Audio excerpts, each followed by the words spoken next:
Biology hello class में students, आपका हार्दिक स्वागत है। तो हमारे आप यूट्यूब इस चैनल चैनल को बायोलॉजी देखते रहिए, मेंटर में आपका आपका क्वेश्चन स्वागत नंबर है। बाद में बारे में चर्चा आज करेंगे। हम सेंट्रल डोग्मा का बहुत ही महत्वपूर्ण टॉपिक अनुवादन या ट्रांसलेशन को एनिमेशन के माध्यम से समझेंगे।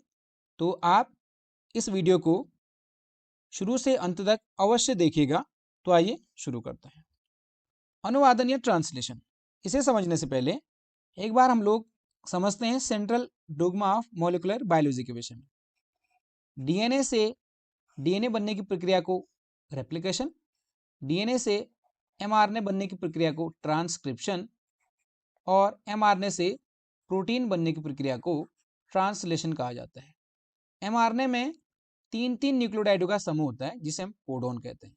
तो इन्हीं कोडोन के द्वारा कोड करते हुए अमीनो अम्ल को एक एक कर राइबोसोम तक लाया जाता है और अमीनो अम्ल आपस में पेप्टाइड बॉन्ड के द्वारा जुड़ते हैं और पॉलीपेप्टाइड की एक चेन बनती है जिसे हम प्रोटीन सिंथेसिस कहते हैं।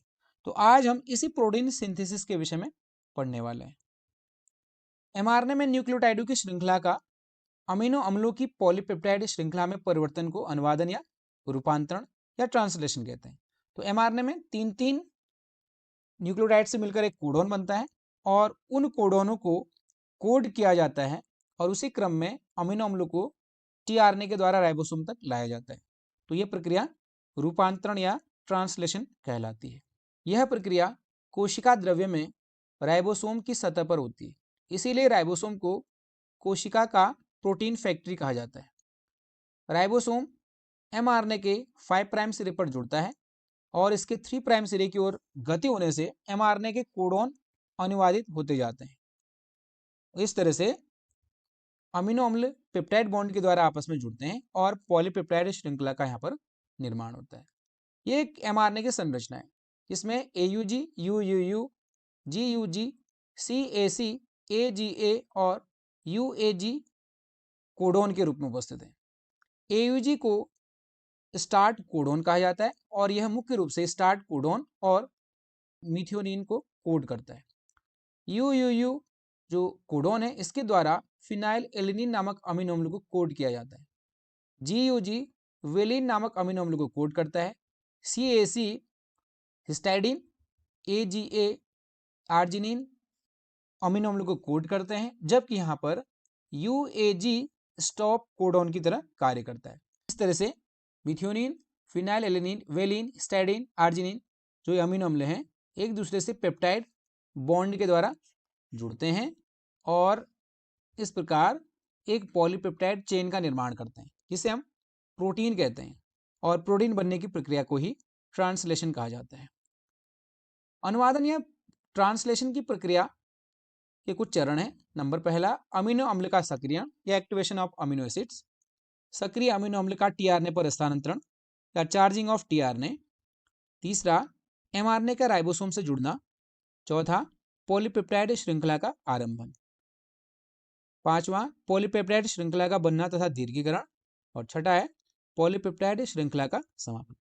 तो आइए एक एक कर इन सभी स्टेप्स को समझते हैं। सबसे पहला स्टेप है अमीनो अम्ल का सक्रियण। चूंकि अमीनो अम्ल आपस में पेप्टाइड बॉन्ड के द्वारा एक दूसरे से जुड़ते जाते हैं और एक पॉलीपेप्टाइड की चेन बनती है जिसे हम प्रोटीन कहते हैं। तो अमीनो अम्ल का एक दूसरे से जुड़ने के लिए, पेप्टाइड बॉन्ड बनाने के लिए एनर्जी की आवश्यकता होती है। तो सबसे पहला कार्य होगा अमीनो अम्ल को सक्रिय करना। एटीपी के रूप में इन्हें सक्रिय किया जाता है। तो सर्वप्रथम अमीनो अम्ल एटीपी की उपस्थिति में सक्रिय होते हैं। इस प्रक्रिया में अमीनो अम्ल एटीपी की उपस्थिति में अमीनो एसाइल टीआरएनए सिंथेटेज नामक एंजाइम के साथ जुड़ते हैं और amino acid AMP enzyme complex बनाता है। इसे अमीनो अम्ल का सक्रियण या चार्जिंग ऑफ अमीनो एसिड कहा जाता है।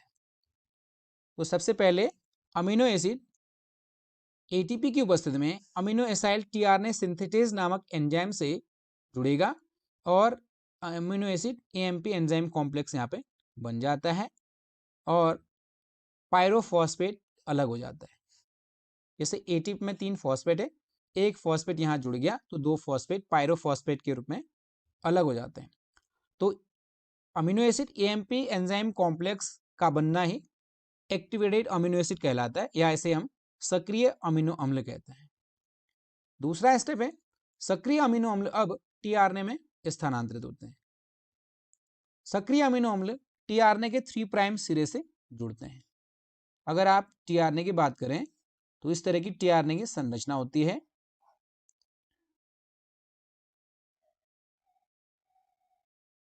तो ये 3 प्राइम सिरा होता है, ये 5 प्राइम सिरा होता है। 3 प्राइम सिरे में OH समूह उपस्थित होता है। ये ribosome binding site, anticodon site और इसे हम एंजाइम बाइंडिंग साइट कहते हैं। और यहाँ पर अमीनो एसिड बाइंडिंग साइट होता है 3 प्राइम सिरा। तो सक्रिय अमीनो अम्ल टीआरएनए के 3 प्राइम सिरे से जुड़ता है। इसे चार्जिंग ऑफ टीआरएनए या अमीनो एसाइलेशन ऑफ टीआरएनए कहते हैं। इस तरह से amino acid AMP enzyme complex tRNA से जुड़ेगा in presence of enzyme amino acyl tRNA synthetase, और यहाँ पर अमीनो एसाइलेशन ऑफ टीआरएनए यहाँ पर बन जाएगा और एएमपी यहाँ पर एडेनोसिन मोनोफॉस्फेट अलग हो जाएगा और साथ ही साथ एंजाइम का कार्य यहाँ पर पूरा हो जाता है और एंजाइम अलग हो जाता है। तो इस तरह से इसे हम चार्जिंग ऑफ टीआरएनए कहते हैं। तो यहाँ आप संरचना में देखेंगे टीआरएनए की संरचना है। यहाँ 3 प्राइम सिरे से अब जो चार्ज अमीनो अम्ल होगा वह आकर जुड़ जाता है और इस प्रकार के टीआरएनए को अब चार्ज्ड टीआरएनए या चार्जिंग ऑफ टीआरएनए कहते हैं। थर्ड स्टेप है एमआरएनए का राइबोसोम से जुड़ना। राइबोसोम 2 उप इकाइयों का बना होता है। अगर हम यूकैरियोटिक सेल की बात करें, यूकैरियोटिक सेल में 80S टाइप का राइबोसोम और प्रोकैरियोटिक सेल में 70S प्रकार का राइबोसोम होता है। 80S, 60S और 40S 2 यूनिट में बटा होता है। 60S लार्ज सब यूनिट और 40S स्मॉल सब यूनिट से मिलकर 80S राइबोसोम यूकैरियोटिक सेल में बना होता है। प्रोकैरियोटिक सेल में 70S राइबोसोम, 50S और 30S 2 सब यूनिट का बना होता है। तो सबसे पहले आप देखेंगे यहाँ पर 60S जो राइबोसोम है यह यूकैरियोटिक सेल में लार्ज सब यूनिट ऑफ राइबोसोम है और इसी तरह से 40S यह स्मॉल सब यूनिट है। इस तरह से दोनों मिलते हैं तो 80S राइबोसोम का निर्माण यूकैरियोटिक सेल में होता है। तो जो लार्ज सब यूनिट है इसमें 3 स्थल होते हैं। नंबर पहला ई स्थल या एग्जिट साइट कि एग्जिट साइट ई स्थल से होते हुए टीआरएनए वापस राइबोसोम से साइटोप्लाज्म में चला जाता है। और जो पी स्थल या पेप्टाइडल स्थल होता है, पेप्टाइडल साइड होता है, इस स्थल में जो फर्स्ट टीआरएनए होगा, फर्स्ट टीआरएनए या जिसे हम इनिशिएटर टीआरएनए कहते हैं, वह यहाँ पर आता है और साथ ही साथ पेप्टाइड की जो चेन बनती है वह पी साइट पे ही बनती है। और जो ए स्थल या अमीनो एसाइल साइट है, यहाँ पर दूसरा जो टीआरएनए है या दूसरे से लेकर अंत तक जितने भी टीआरएनए आते हैं वह ए स्थल पर आते हैं। सर्वप्रथम एमआरएनए राइबोसोम की छोटी उप इकाई से जुड़ता है। प्रोटीन सिंथेसिस जब शुरू नहीं भी होती है तो उस समय राइबोसोम की जो दोनों यूनिट हैं, लार्ज सब यूनिट और स्मॉल सब यूनिट, एक दूसरे से अलग साइटोप्लाज्म में पड़ी रहते हैं। लेकिन जैसे ही प्रोटीन सिंथेसिस शुरू करना होता है तो दोनों ही सब यूनिट एक दूसरे के पास आती है। लेकिन सबसे पहले क्या होता है कि जो स्मॉल सब यूनिट है जिसे हम 40S सब यूनिट कह रहे हैं, यह स्मॉल सब यूनिट एमआरएनए के 5 प्राइम सिरे से जुड़ जाता है और एमआरएनए के 5 प्राइम सिरे से जुड़ने के बाद अब यहाँ राइबोसोम की जो बड़ी सब यूनिट है 60S वह इस संरचना से जुड़ने लगती है। तो इस तरह से अब सक्रिय राइबोसोम का यहाँ पर निर्माण हो जाता है। तो यहाँ पर आप देखेंगे एक सक्रिय राइबोसोम का अब निर्माण हो जाता है।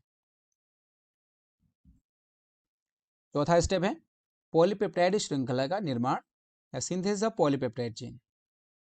इसे हम 3 स्टेप में पढ़ेंगे, आरंभन या इनिशिएशन, दीर्घीकरण या एलोंगेशन और तीसरा समापन या टर्मिनेशन। नंबर पहला है आरंभन या इनिशिएशन। पॉलीपेप्टाइड श्रृंखला का प्रारंभ सर्वप्रथम मीथियोनिन अमीनो अम्ल से होता है जो AUG कोडोन के द्वारा निर्धारित होता है। तो सबसे पहला काम होगा जो एमआरएनए में उपस्थित कोडोन है, 5 प्राइम टू 3 प्राइम में एमआरएनए उपस्थित है, तो सबसे पहला जो कोडोन है AUG यहीं से ही प्रोटीन सिंथेसिस शुरू हो जाएगी। यह दो कार्य करता है। पहला, इन स्टार्ट कोडॉन के रूप में यह कार्य करेगा, अर्थात प्रोटीन सिंथेसिस यहीं से शुरू होगी। और दूसरा, यह मिथ्योनिन नामक अमीनो अम्ल को भी कोड करेगा। तो AUG अगर कोडॉन है तो इसके लिए जो टीआरएनए है वो एक अमीनो अम्ल मिथ्योनिन को लेके आएगा। तो उस टीआरएनए के पास एंटीकोडॉन क्या होगा, इसका जो अपोजिट होगा, जो कॉम्प्लीमेंट्री AUG का UAC एंटीकोडॉन वाला टीआरएनए मिथ्योनिन को लेके राइबोसोम के पी स्थल पर आएगा। तो UAC एंटीकोडॉन युक्त टीआरएनए सक्रिय मिथ्योनिन नामक अमीनो अम्ल को लेकर mRNA के कोडॉन AUG से जुड़ जाता है और पॉलीपेप्टाइड श्रृंखला को प्रारंभ कर देता है। और इसके साथ साथ कुछ इनिशिएशन फैक्टर्स भी होते हैं, प्रारंभन कारक है, वह भी इस ट्रांसलेशन की प्रक्रिया के लिए जरूरी होते हैं, तो वह भी उपस्थित होते हैं। तो तब जाके इनिशिएशन की प्रक्रिया प्रारंभ होती है। तो यहाँ आप देखेंगे एक राइबोसोम का स्मॉल सब यूनिट है। सबसे पहले ये क्या करता है कि mRNA के 5 प्राइम एंड से जुड़ेगा। इसके जुड़ने के बाद अब राइबोसोम का बड़ा सब यूनिट यहाँ पर आकर जुड़ जाएगा और यह एक एक्टिव राइबोसोम का यहाँ पर निर्माण हो जाता है। अब क्या हो जाएगा कि सबसे पहले मिथ्योनिन अमीनो अम्ल को लेकर एक इनिशिएटर टीआरएनए, जिसके हम जो प्रारंभक जो टीआरएनए है या इनिशिएटर टीआरएनए राइबोसोम के पी स्थल पे आएगा। तो ये स्थल है, इस स्थल पे एक टीआरएनए मिथ्योनिन नामक अमीनो अम्ल को लेकर आएगा। तो मिथ्योनिन नामक अमीनो अम्ल को लेकर इनिशिएटर टीआरएनए पी स्थल पे आएगा। अब mRNA का जो दूसरा कोडॉन है UUU, इसको जो UUU इसके द्वारा जो अमीनो अम्ल को कोड किया जाएगा वह है फिनाइल एलेनिन। तो उसे लेकर दूसरा जो टीआरएनए है वह ए स्थल पर आएगा। तो इस तरह से हमने देखा कि पहला टीआरएनए हमेशा मिथ्योनिन को लेकर पी स्थल पर आता है और जितने भी बाकी टीआरएनए आएंगे वह ए स्थल पर आएंगे। तो ए स्थल पर टीआरएनए तभी आएंगे जब ए स्थल खाली होगा। तो होता क्या है कि पी स्थल पर जो टीआरएनए है वह अपने अमीनो अम्ल को ए स्थल पर उपस्थित टीआरएनए के अमीनो अम्ल के साथ पेप्टाइड बॉन्ड बनाने देगा और अपना अमीनो अम्ल उसे देने के बाद ई स्थल पर चला जाएगा और यहाँ से होते हुए वापस यह साइटोप्लाज्म में चला जाएगा। तो जो ए स्थल पर उपस्थित जो टीआरएनए है वह अब पी स्थल खाली हो गया है तो पी स्थल में आएगा और पी स्थल से धीरे धीरे ई स्थल से होता हुआ वापस साइटोप्लाज्म में चला जाएगा। तो इस तरह से जब भी कोई नया टीआरएनए आएगा वह अब ए स्थल पे आएगा और जो पी स्थल वाला टीआरएनए होगा अपने अमीनो अम्ल को ए स्थल वाले टीआरएनए के अमीनो अम्ल के साथ पेप्टाइड बॉन्ड बनाने देगा और अपना उसको अमीनो अम्ल देकर वापस ई साइट से होता हुआ साइटोप्लाज्म में चला जाएगा। तो इस तरह से यह प्रक्रिया लगातार रिपीट होती रहेगी जब तक कि प्रोटीन सिंथेसिस कंप्लीट नहीं हो जाती। तो अब जो दूसरा जो स्टेप है वह है दीर्घीकरण या इलोंगेशन। पी स्थल में उपस्थित टीआरएनए का अमीनो अम्ल ए स्थल में उपस्थित टीआरएनए के अमीनो अम्ल के साथ पेप्टाइड बॉन्ड बनाएगा। जो पी स्थल पे उपस्थित अमीनो अम्ल है, इस टीआरएनए पर जो यहाँ पर पी स्थल पे उपस्थित जो टीआरएनए है, इस टीआरएनए को इस स्थल पे जाना है तो पहले ये अपना अमीनो अम्ल इस ए स्थल वाले टीआरएनए के अमीनो अम्ल को पेप्टाइड बॉन्ड बनाने के लिए इसको अपना अमीनो अम्ल दे देगा।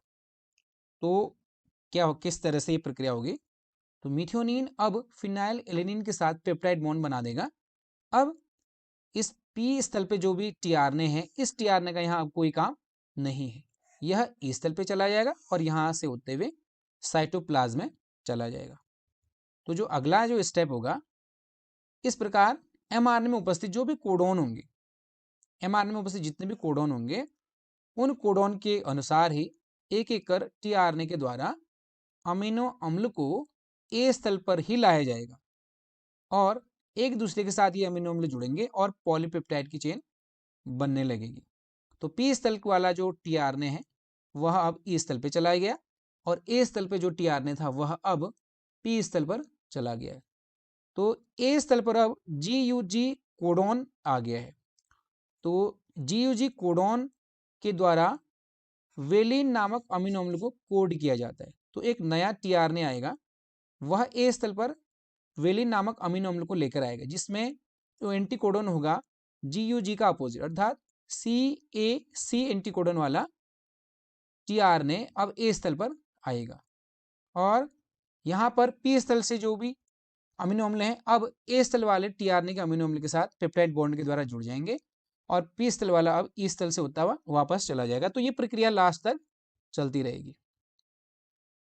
अब CAU यहाँ पर कोडोन आ गया है, तो CAU कोडोन को कोड किया जाएगा एक हिस्टाइडिन नामक अमीनो अम्ल से। तो एक tRNA है, वह tRNA यहाँ पर आएगा A स्थल पर, जिसका जो एंटीकोडोन होगा वह GUA एंटीकोडोन होगा। तो अब इस tRNA के अमीनो अम्ल के साथ बाकी जो अमीनो अम्ल हैं ये आपस में जुड़कर पेप्टाइड बॉन्ड के द्वारा पॉलीपेप्टाइड की चेन यहाँ पर बना रहे हैं। अब इस तरह की प्रक्रिया ये जारी रहेगी। अब इसके बाद अगला जो कोडोन है AGA, यह कोडोन अब A स्थल पर आ जाएगा। अब AGA के द्वारा आर्जिनिन नामक अमीनो अम्ल को कोड किया जाता है, तो इसका जो कॉम्प्लीमेंट्री होगा UCU एंटीकोडन वाला tRNA आर्जिनिन अमीनो अम्ल को लेकर अब A स्थल पर आएगा और P स्थल पे जो भी 4 अमीनो अम्ल हैं वह इस tRNA से हटकर A स्थल वाले tRNA के अमीनो अम्ल के साथ पेप्टाइड बॉन्ड के द्वारा जुड़ जाएंगे। तो आप देखेंगे यहाँ पर आर्जिनिन अमीनो अम्ल को लेके एक tRNA आया और यहाँ पर ये श्रृंखला इस तरह से आर्जिनिन के साथ आ गई, तो पॉलीपेप्टाइड की चेन यहाँ पर बनती जा रही है। अब आप देखेंगे कि इस mRNA में जो अगला जो कोडोन है वह है UAG। तो UAG जो कोडोन है वो एक तरह से स्टॉप कोडोन होता है। स्टॉप कोडोन किसी भी अमीनो अम्ल को कोड नहीं करता है, तो इसके लिए कोई भी tRNA अब नहीं आएगा। तो अब क्या होना है, प्रोटीन सिंथेसिस यहीं पर समाप्त हो जानी है। तो प्रोटीन सिंथेसिस समाप्त हो इसके लिए सबसे पहले क्या होगा कि UAG A स्थल पर आएगा। अब इसको कोई भी इसके लिए कोई भी tRNA अब यहाँ पर नहीं आएगा। तो अब क्या होगा, समापन की प्रक्रिया यहाँ पर संपन्न होगी। तो सबसे पहले क्या होगा, जब पॉलीपेप्टाइड श्रृंखला पूरी हो जाती है तो mRNA पर UAA, UAG और UGA इनमें से कोई भी एक समापन कोडोन A स्थल पर आ जाता है और अंत में रिलीज फैक्टर नामक प्रोटीन आकर A स्थल से जुड़ जाता है। चूंकि स्टॉप कोडोन के लिए अब कोई भी tRNA नहीं आएगा और A स्थल पर रिलीज फैक्टर आकर जुड़ जाएगा, जिससे कि अब प्रोटीन सिंथेसिस यहाँ पर समाप्त हो जाएगी। तो अब क्या होगा कि A स्थल पर एक रिलीज फैक्टर आएगा। रिलीज फैक्टर आने का मतलब हुआ कि प्रोटीन सिंथेसिस अब समाप्त हो जाएगी। जैसे प्रोटीन सिंथेसिस यहाँ पर समाप्त होने का सिग्नल रिलीज फैक्टर के द्वारा मिल जाएगा तो पॉलीपेप्टाइड चेन यहाँ से अलग हो जाएगी और जो भी E स्थल पर जो tRNA है वह साइटोप्लाज्म में चला जाएगा। P स्थल वाला जो tRNA है E स्थल से होते हुए ये भी साइटोप्लाज्म में चला जाएगा और राइबोसोम की बड़ी इकाई अलग हो जाएगी, छोटी इकाई अलग हो जाएगी और जो mRNA है इनका भी अब कोई कार्य नहीं रहेगा। तो इस प्रोटीन को जो पॉलीपेप्टाइड की चेन बनी है या प्रोटीन का यहाँ पर संश्लेषण हुआ है, जहाँ पर भी कोशिका में इसकी आवश्यकता होगी वहाँ पर यह भेज दिया जाएगा। तो इस तरह से रिलीज फैक्टर आ गया है और वह यहाँ पर जुड़ गया है A साइड से। अब यहाँ tRNA E स्थल से होता हुआ चला गया है और P स्थल वाला भी E स्थल से होता हुआ चला गया है। प्रोटीन यहाँ कोशिका में जहाँ इसकी आवश्यकता वहाँ चला गया है और स्मॉल सब यूनिट, लार्ज सब सब अलग हो गए। तो इस तरह से प्रोटीन सिंथेसिस यहाँ पर संपन्न होती है। तो अगर आपको यह वीडियो अच्छा लगा तो प्लीज़ इसको लाइक कीजिए, शेयर कीजिए। अगर आप इस चैनल में नए हैं तो चैनल को ज़रूर सब्सक्राइब कीजिए। Thank you.